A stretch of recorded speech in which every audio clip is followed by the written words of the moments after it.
نبی اکرم صلی اللہ علیہ وسلم نے صحابہ کرام رضوان اللہ تعالی اجمعین کو فرمایا، میں تمہیں بتاؤں کبیرہ گناہوں میں سے بھی بڑے گناہ کون سے ہیں؟ کبیرہ گناہوں میں سے بھی بڑے گناہ۔ صحابہ کرام رضوان اللہ تعالی علیہم اجمعین نے فرمایا، اللہ کے رسول ضرور بتائیں۔ آپ صلی اللہ علیہ وسلم نے فرمایا شرک نہ کرو، دوسرے نمبر پہ فرمایا والدین کی نافرمانی نہ کرو۔ پھر نبی اکرم صلی اللہ علیہ وسلم اس وقت ٹیک لگائے ہوئے بیٹھے تھے، تو آپ صلی اللہ علیہ وسلم نے آسرا چھوڑا، سیدھے ہو کر بیٹھے اور پھر فرمایا کہ جھوٹ نہ بولو۔ تو معلوم ہوا کبیرہ گناہوں میں سے بھی یہ بڑے گناہوں میں یہ شمار ہے جھوٹ کا۔ ایک حدیث مبارکہ کے اندر ہے، نبی اکرم صلی اللہ علیہ وسلم نے فرمایا سچ یہ نیکی کا راستہ دکھاتا ہے اور نیکی یہ جنت کا راستہ، جھوٹ یہ برائی کا راستہ دکھاتا ہے اور برائی ہمیشہ جہنم کی طرف لے جاتی ہے۔ ایک حدیث مبارکہ کے اندر ہے، نبی اکرم صلی اللہ علیہ وسلم نے ارشاد فرمایا کہ سچ نجات دیتا ہے اور جھوٹ بندے کو ہلاک کرتا ہے۔ ایک حدیث مبارکہ میں ہے، نبی اکرم صلی اللہ علیہ وسلم نے فرمایا جو آدمی سچا ہو وہ ہمیشہ مطمئن رہتا ہے، سچ میں طمانیت ہے، سچ میں اطمانیت ہے، تسکین ہے، سکون ہے، اور جھوٹ کے اندر بے چینی ہے، بے سکونی ہے۔ ایک حدیث مبارکہ میں ہے، نبی اکرم صلی اللہ علیہ وسلم نے فرمایا جو سچے تاجر ہیں وہ کل قیامت کے دن نبیوں کے ساتھ ہوں گے، ان کا حشر قیامت کے دن انبیاء کے ساتھ ہوگا، صلحاء کے ساتھ ہوگا، صدیقین کے ساتھ ہوگا۔ ایک حدیث مبارکہ کے اندر ہے، نبی اکرم صلی اللہ علیہ وسلم نے فرمایا جو تاجر کوئی چیز جھوٹ بول کر، جھوٹی قسم کھا کر بیچتا ہے، گاہک کو مطمئن کرنے کے لیے جھوٹی قسم کھا لیتا ہے، چیز اگرچہ بک جاتی ہے، پیسہ بھی آ جاتا ہے، نبی اکرم صلی اللہ علیہ وسلم نے فرمایا اس پیسے میں کوئی برکت نہیں رہتی، جھوٹ کی بنیاد پر برکت ختم ہو جاتی ہے۔ ایک حدیث مبارکہ میں ہے، نبی اکرم صلی اللہ علیہ وسلم نے فرمایا کبرت خیانہ، سب سے بڑی خیانت اپنے بھائی سے، سب سے بڑی خیانت کیا ہے کہ آپ اس سے بات کرو اور وہ اپنے گمان کے مطابق آپ کو سچا سمجھ رہا ہو، حقیقتاً آپ اس سے جھوٹ بول رہے ہوں، تو فرمایا یہ اپنے بھائی سے بڑی خیانت ہے۔ اس کو کہا گیا کبرت خیانہ، بڑی خیانت ہے۔ ایک حدیث مبارکہ کے اندر ہے منافق کی 3 نشانیاں بیان کی، ایک حدیث مبارکہ میں 4 نشانیاں ہیں، ایک کے اندر 3 ہیں۔ فرمایا قال النبی صلی اللہ علیہ وسلم آیت المنافق ثلاثہ اذا حدث کذب واذا وعد اخلف واذا اؤتمن خان، او کما قال النبی صلی اللہ علیہ وسلم کہ منافق کی 3 نشانیاں ہیں، جب بات کرے گا تو جھوٹ بولے گا، اور اگر کسی سے وعدہ کرے گا تو وعدہ خلاف کرے گا، وَإِذَا اؤْتُمِنَ خَانَ، جب اس کے پاس امانت رکھی جائے گی تو امانت میں خیانت کرے گا۔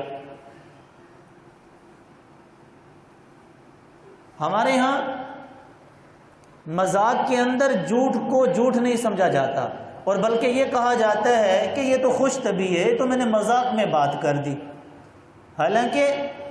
مذاق کے اندر بھی اگر آپ جھوٹی بات کر رہے ہیں تو جھوٹ کا گناہ آپ کے نام اعمال میں درج ہو گیا۔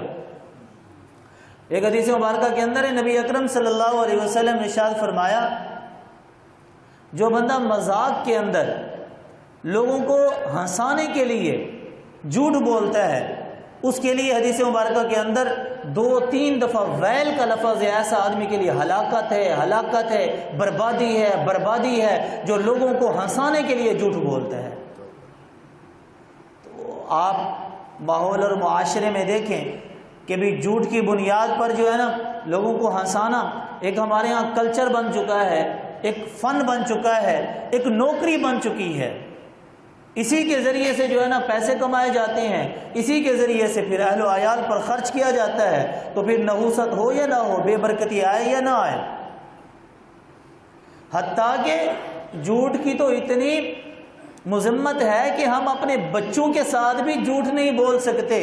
عام طور پر والدین کی عادت ہوتی ہے بچوں کا دل بہلانے کے لیے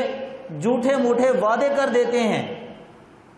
مثال کے طور پر بچہ رو رہا ہوتا ہے تو باپ بچے کو چپ کرانے کے لیے کہہ دیتا ہے بیٹا چپ کر جو، میں تمہارے لیے فلاں چیز لے کے آؤں گا، میں تمہارے لیے فلاں چیز کا تحفہ لے کے آؤں گا۔ ماں بچے کو چپ کرانے کے لیے کہہ دیتی ہے بیٹا چپ کر جا، وہ دیکھو وہ فلاں ڈرونی چیز بیٹھی ہوئی ہے، اگر تم نے چپ نہ کیا تو کھا جائے گی۔ یہ بھی جھوٹ ہے۔ نبی اکرم صلی اللہ علیہ وسلم کے زمانہ میں ایک عورت بچے کو بلا رہی تھی، کہہ رہی تھی کہ بیٹا ادھر آؤ میں تمہیں کھجور دوں۔ نبی اکرم صلی اللہ علیہ وسلم کا گزر ہوا، نبی اکرم صلی اللہ علیہ وسلم نے فرمایا تمہارے ہاتھوں میں کھجور ہے یا ویسے تم جھوٹا وعدہ کر کے بچے کو اپنی طرف بلا رہی ہو؟ تو اس نے کہا اللہ کے رسول میرے ہاتھ میں کھجور ہے۔ نبی اکرم صلی اللہ علیہ وسلم نے فرمایا اگر ویسے بچے کا دل بہلانے کے لیے ویسے تو اگر بلا رہی تھی تو یہ جھوٹ کا گناہ تمہارے نام اعمال میں درج ہو جانا تھا۔ اور پھر سچا انسان اگر کبھی جائز مقصد کے پیش نظر جھوٹ بول بھی دیتا ہے تو اس کے جھوٹ کے پیچھے کسی نہ کسی حد تک کوئی نہ کوئی جائز مقصد ہو سکتا ہے،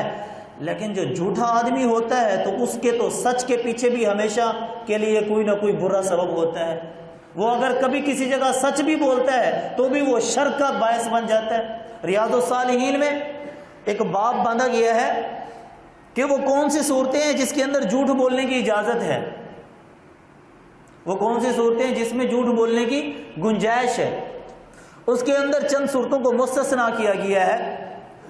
کہ اگر جھوٹ کے پیچھے جائز مقصد ہو، کسی کے ضرر کا، کسی کو نقصان پہنچانے کا خطرہ نہ ہو، کسی کی جان بچانا مقصود ہو، تو پھر ایسی صورت کے اندر جھوٹ بول سکتے ہیں۔ مثال کے طور پر کسی سے آپ نے سنا یا ظالم جابر بادشاہ سے سنا کہ وہ فلاں آدمی کے قتل کا ارادہ رکھتا ہے، اب وہ اس کو قتل کرنے کے لیے یا اس کا مال لوٹنے کے لیے حملہ آور ہو رہا ہے، اور وہ آدمی اپنی جان بچانے کے لیے کسی کے گھر میں پناہ لے لیتا ہے۔ اب وہ پناہ جس کے گھر میں وہ پناہ گزین ہوتا ہے اس کے گھر میں وہ قاتل آ جاتا ہے جس کے قتل کا ارادہ ہوتا ہے، اس گھر والے سے پوچھتا ہے کہ فلاں آدمی کا معلوم ہے تجھے کہاں ہے؟ اب اس کو پتہ ہے کہ اگر میں نے بتا دیا تو یہ اس کو قتل کر دے گا، اس موقع پر اس کے لیے جھوٹ بولنا واجب ہے کہ جھوٹ بول کر اس کی جان بچا لے، کہ اگر یہ سچ بتا دیتا ہے تو وہ آدمی مر جائے گا۔ تو جان بچانے کے لیے اسی طریقے کے ساتھ بعض استثنائی صورتیں ہیں، جنگ کی یا دو آدمیوں کے مابین صلح کرانے کے لیے یا میاں بیوی کے درمیان صلح کرانے کے لیے، تو کسی نہ کسی حد تک گنجائش ہے۔ بہرحال اس کے اندر بھی علماء کرام یہ فرماتے ہیں کہ توریہ کا استعمال کر لیا جائے۔ توریہ کا یہ مطلب ہوتا ہے آپ اس انداز سے بات کرو کہ آپ کے الفاظ کے اندر تو جو ہے نا اس کا درست مطلب ہو، سمجھنے والا وہی سمجھے جو آپ سمجھانا چاہتے ہوں۔